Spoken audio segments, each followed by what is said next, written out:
Si je vous demandais de citer un écrivain ou une écrivaine qui a laissé une empreinte indélébile dans l'histoire de la littérature, qui me donneriez-vous ? Shakespeare, Zola, Orwell peut-être. Ces noms sont gravés dans notre mémoire collective, célébrés, enseignés, immortalisés. Mais il y a un nom qui ne ressort jamais, qui manque toujours à l'appel. Un nom pourtant essentiel. Son livre a traversé les siècles, inspiré des générations entières, influencé des récits bien au-delà de son époque et continue encore aujourd'hui. Et pourtant, vous ne le verrez jamais dans un livre d'histoire. Aujourd'hui, il est temps de redonner à cette autrice la place qu'elle mérite et de découvrir celle qui a plus d'un millénaire a écrit le premier roman de l'histoire. Nous sommes à l'époque de Heian, entre le 8e et le 12e siècle. Une ère de splendeur où l'aristocratie japonaise érige l'art et l'esthétique en piliers de son existence. La vie de cour est une danse délicate où chaque fête est un spectacle, chaque poème une offrande et chaque vêtement un message. L'élégance n'est pas un simple idéal, c'est un mode de vie, une véritable langue silencieuse. Dans ce monde feutré, les femmes restent en retrait des sphères officielles du pouvoir, mais elles en sont les architectes invisibles. Poétesse, calligraphe, musicienne, elle façonne la vie de cour avec subtilité, exerçant une influence discrète mais cruciale. Si l'éducation formelle leur est rarement accessible, certaines refusent de se plier aux limites imposées. Parmi elles, une femme se démarque, brisant les conventions avec une audace tranquille, prête à inscrire son nom dans l'histoire, sans même en avoir conscience. Cette femme, c'est Murasaki Shikibu.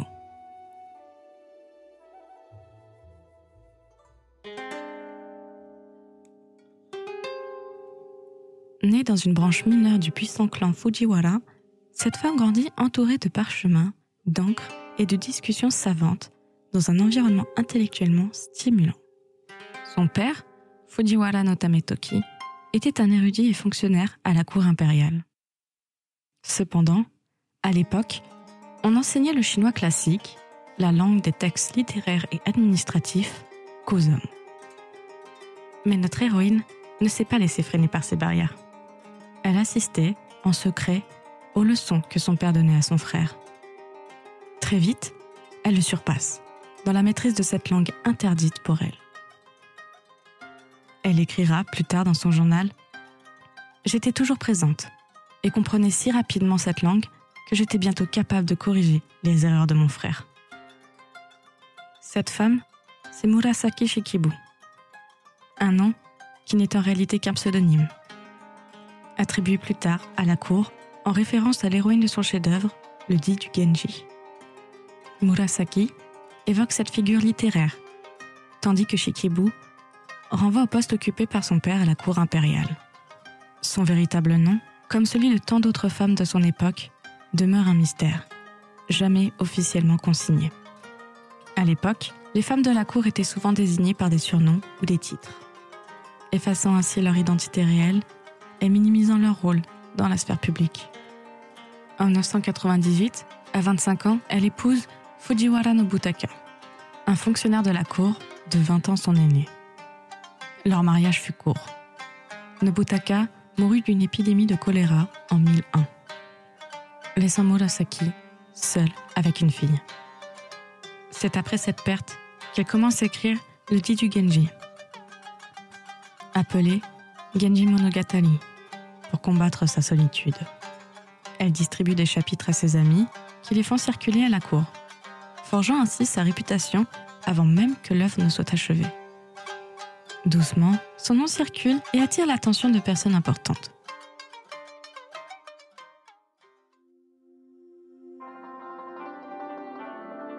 En 1906, Murasaki Shikibu est appelée à la cour impériale pour servir comme dame de compagnie et tutrice de l'impératrice Shōshi, fille de l'empereur Ichijo, intégrant ce monde scintillant d'apparence et de rituels codifiés. Mais elle adopte une posture discrète, préférant observer les dynamiques subtiles qui s'y jouent. Rien n'échappe à son regard. Les émotions enfouies, les sourires qui masquent des secrets, les murmures glissés dans l'ombre vacillante des lanternes. Mais derrière la splendeur apparente, Murasaki perçoit une réalité pesante, qu'elle décrit souvent dans ses récits. La vie de cour, pour elle, est oppressante. Un théâtre superficiel, saturé d'intrigues et de jeux d'apparence qui l'épuisent. C'est dans la solitude que l'écrivaine trouve son refuge.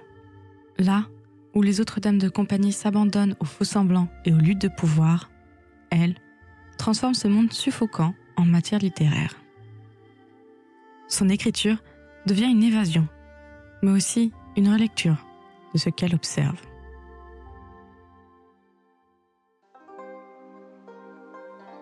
Le pinceau de Murasaki effleure le papier de riz et les mots prennent forme. Le dit du Genji n'est pas seulement une chronique de la cour impériale, c'est une fresque immense. Chaque émotion, chaque relation humaine est explorée avec une précision incroyable. Murasaki va au-delà des intrigues de cour pour capturer l'éphémère de l'existence. Un concept central du bouddhisme. Elle écrit « Dans ce monde, rien n'est certain que l'incertitude. Il ne s'agit pas de raconter une simple aventure héroïque, mais de méditer sur la fragilité de l'existence humaine. » Mais alors, pourquoi est-il considéré comme le tout premier roman de l'histoire ? Cette œuvre pose les bases du roman moderne de plusieurs façons essentielles, qui dépassent largement les récits épiques ou mythologiques que l'on trouvait avant elle, et parce qu'il invente une manière inédite de raconter. D'abord, son intrigue est construite sur plusieurs décennies, une rareté pour l'époque. Composé de 54 chapitres, il suit le prince Genji dans ses aventures, mais aussi dans ses réflexions, ses doutes et ses relations complexes. Cette profondeur narrative est révolutionnaire. Ensuite, l'œuvre varie les perspectives narratives, loin de se limiter à un narrateur omniscient. Murasaki explore les pensées et les sentiments de différents personnages, offrant une vision nuancée et humaine de leurs expériences. Ce changement de point de vue enrichit l'histoire.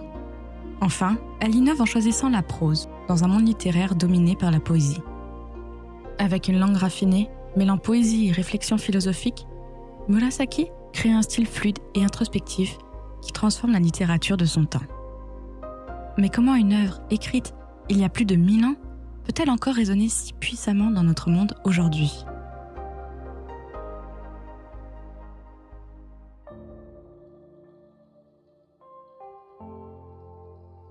L'héritage de Murasaki Shikibu et de son chef-d'œuvre traverse les époques et les frontières.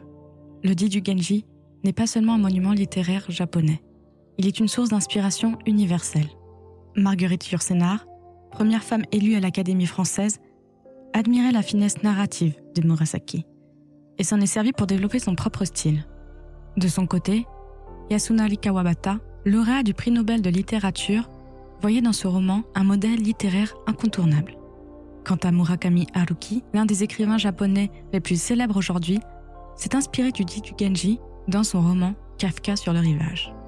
L'influence de ses œuvres s'étend également aux personnalités historiques. Marie-Antoinette, reine de France, fascinée par l'exotisme et la culture japonaise, collectionnait des boîtes en lac représentant des scènes du roman. Mais l'impact du le dit du Genji ne s'arrête pas à la cour de France ni aux écrivains.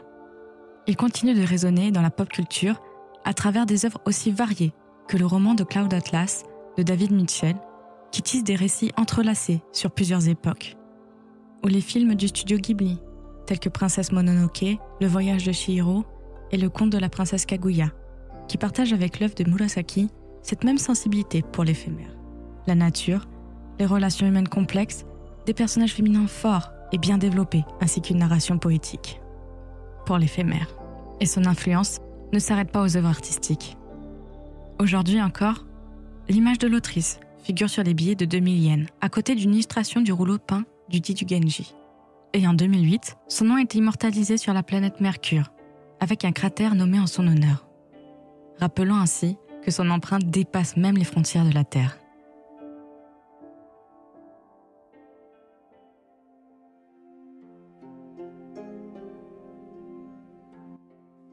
Il existe cette idée, trop souvent répandue, que les grandes inventions et les bouleversements de l'histoire appartiennent aux hommes. Que ceux qui changent le cours des choses sont toujours ceux dont le nom était écrit en grand dans les livres d'histoire. Mais Murasaki Shikibu, il y a plus de 1000 ans, a prouvé que cette idée était fausse.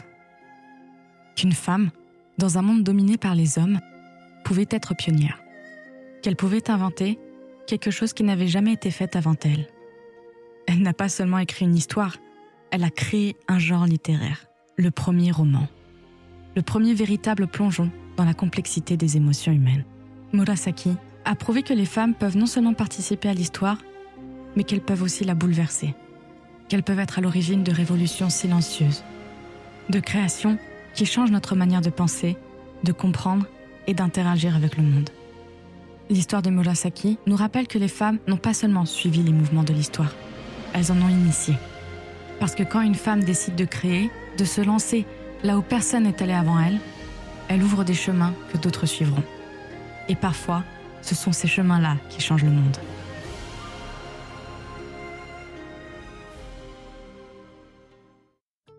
Hello!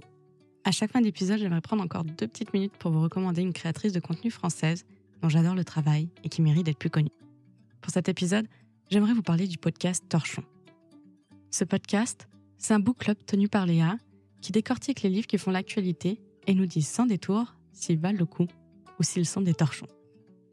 Donc si, comme moi, vous n'avez pas forcément envie de lire les derniers ouvrages de Sarkozy Schwarzenegger, oui, il a écrit un livre visiblement, ou Mona Chollet, ce podcast vous permettra au moins de briller en société comme si vous les aviez lus et vous donnera sûrement envie de lire ces livres ou pas. Personnellement, j'adore. Et pour la petite anecdote, c'était même mon podcast le plus écouté de l'année dernière. Alors n'hésitez pas à aller écouter aussi, je vous mets tous ces liens dans la description de l'épisode. C'était Camille, merci d'avoir écouté mon podcast et je vous dis à bientôt pour un nouvel épisode.